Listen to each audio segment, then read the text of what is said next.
will be created here. Then our universities will stop being glorified high schools whose only claim to fame is to graduate people who know very little. Research and development. This is what will stem Japa.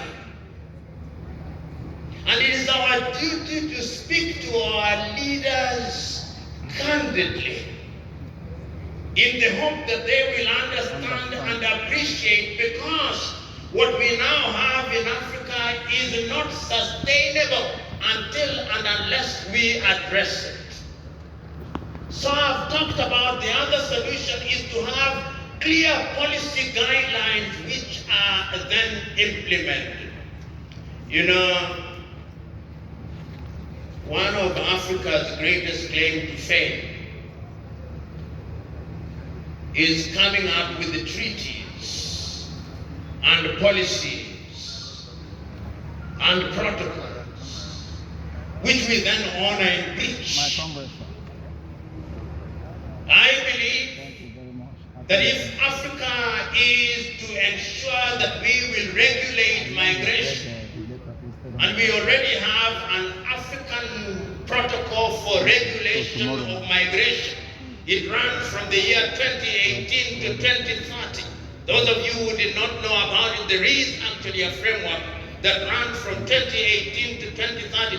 But how many people in this room know about it? We don't. And if we do that and we allow intra-African trade, then jobs will be created here. Right now, and I may be wrong by a few percentage points, if you go to Europe now, intra-European trade is at about 70%. The good ambassador from Belgium may correct me, but just about 70%. If you go to North America, it's just about 68%. If you go to Asia, it's about 65% now. If you go to Latin America, it's about 45%. If you go to the Pacific, it's about 60%. Intra-African trade is anything between 18 and 20% intra-African trade.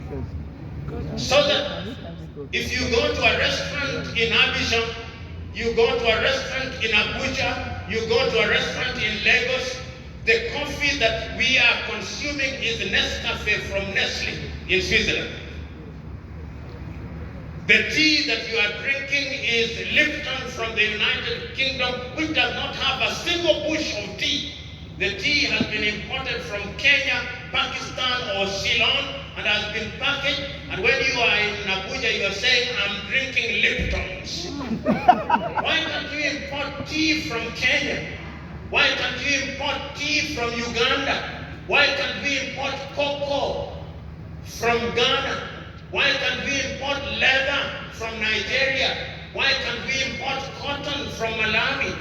Why can't we import chicken and beef from Botswana? Because if we do so, we'll create jobs in the continent of Africa, and nobody will run away to Europe and America. The time is now for us to think seriously as a people. You know, one of my greatest fears as an African